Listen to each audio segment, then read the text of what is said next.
It's Dave and Evelyn from the Camera Store, and today we're going to give you our first impressions of the Sony Alpha 1 II.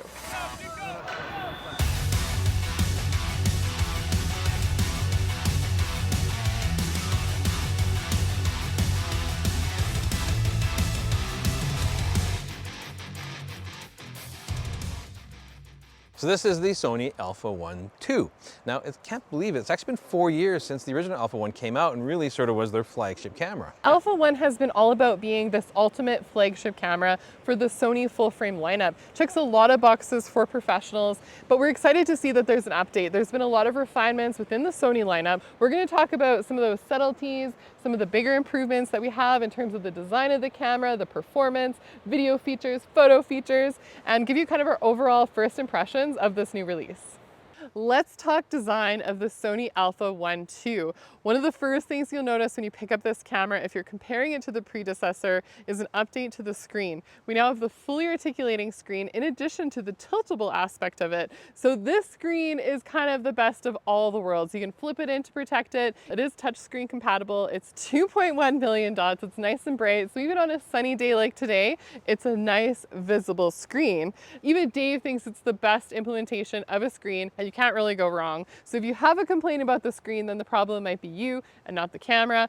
Now, of course, if you don't like shooting with your screen, you have a gorgeous electronic viewfinder. This is a 9.44 million dot electronic viewfinder. It's very bright, nice fast refresh rate for blackout-free shooting so that you can use this for sports and action. And because this is a high resolution camera, it's nice to have this beautiful electronic viewfinder.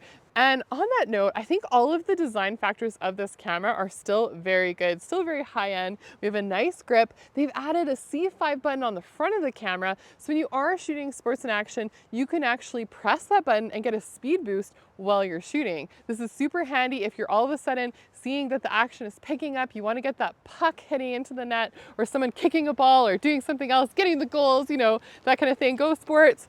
The slight redesign that they did on this feels really good. The placement of everything is nice as well. All of the custom buttons are very pronounced, easy to find with your fingers, really good muscle memory on the camera. And I think that Sony has come such a long way with the design and the style and just the feel of the cameras. It definitely has a professional feel, and with it weighing just over 600 grams, it's a fairly lightweight body, especially for a flagship pro camera like this. We really like how Sony has made their cameras still maintain that kind of portability, and so even for professional photographers, they can have a nice lightweight package that balances nicely even if you're using one of their larger lenses. I also really enjoy that it has all of the best ports. We have a full-size HDMI port, we have a USB-C port for charging, powering the camera, Ethernet port connection. We also have the dual SD and CF Express Type A card slots, so you're able to use both in both slots, gives you a lot of flexibility there.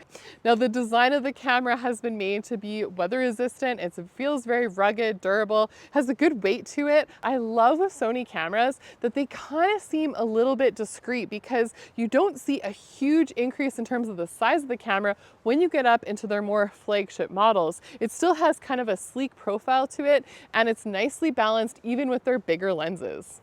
Now, if you've been with Sony for a little while, you know that their autofocus has been fantastic for years, and they just keep improving upon it every generation. We saw a big improvement with the A7R5, for instance, and the A9 III, which was released not that long ago.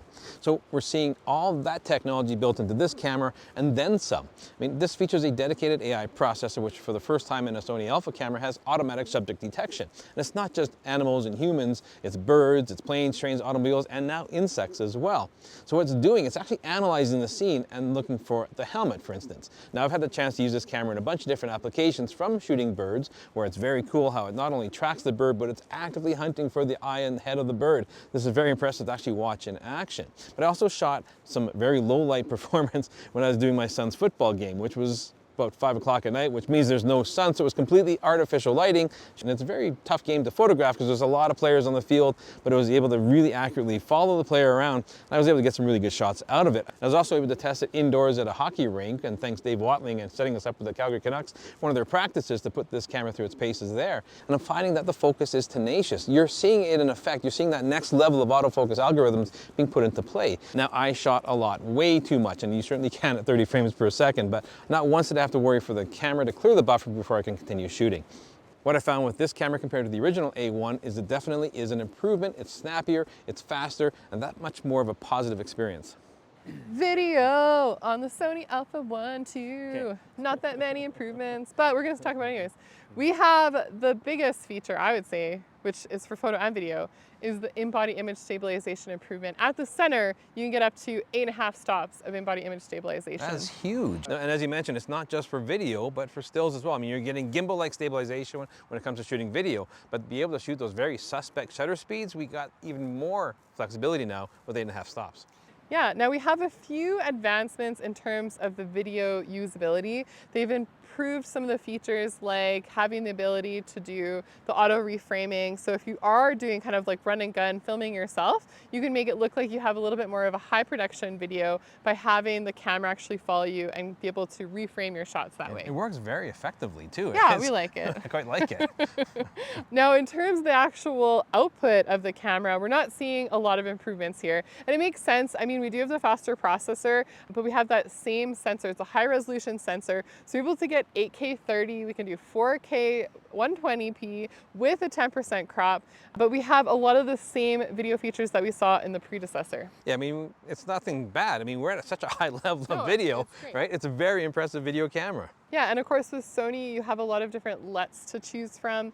I think that the video footage that comes out of Sony are fantastic. I mean, we're shooting on an FX3 and we love the look of Sony full frame video. Yeah, and they've still kept the full-size HDMI with this camera, so if you're attaching monitors or anything, right, you've got that access. And lastly, if you want to use it for live streaming, it does have the USB-C with the webcam utility, and so that you can use this for like really high-end looking videos. Kind of like overkill for webcam. It's definitely overkill, but if you're a pro and you're on the go and you need to live stream something, you can use your same camera, and it's just really easy plug and play. Yeah, these are becoming like standard features in cameras, which I'm really happy to find out. This is a fun camera.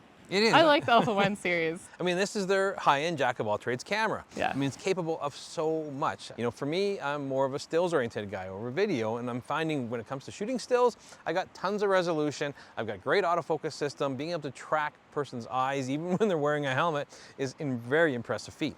Now, something I really appreciate about this camera was the implementation of their pre-capture mode. And this makes shooting very fleeting subjects that much easier. I mean, we were shooting hockey, and we always want the shot of the goaltender with the puck, right? And that's the big shot. You want that big save or what have you, but they're very tricky to get.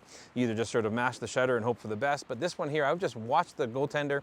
As soon as he flinched, right, then I would push the button. I've already missed the puck hitting him, but I know I've got a second or two beforehand that I can scrub back to. Yeah, it's pretty cool. This makes it a fun experience to shoot with this camera, and it's all of these refinements that they've made for professional photographers to really enhance what that usability is like, what the experience is like in using this camera overall. And I think that the pre-capture, the refinements with the design, the better electronic viewfinder, I mean, it'd be hard to kind of take that step back to the Alpha 1, although that is still a pretty capable camera. Yeah, I mean, there's certainly a camera from everybody, or camera for everybody from Sony, but for me, so many Sony cameras. I mean, you and I were shooting the A1 and the A1 II side by side in the exact same situation and switching back and forth, and both of us commented on how much faster and snappier the A1 II is over the A1, which is already a fantastic camera. Yeah, because when you look at some of the specs on paper, you're like, it's not really that big of an improvement. But when you're actually physically using them side by side, you can feel it, you can see it, you can see it in the results that you get, that, you know, the autofocus performance, all of those little features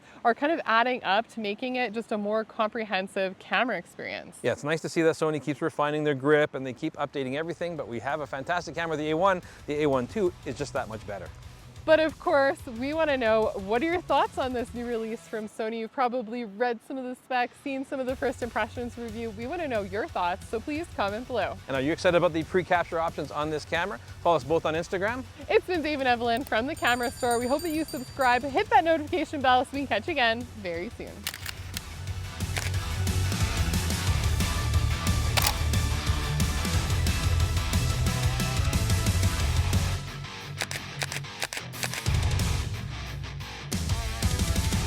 Hey, thanks for sticking around and watching this episode on the A1 II. If you want to check out more of our recent content, click up here. And if you are Canadian and you want to shop local, check out thecamerastore.com down here.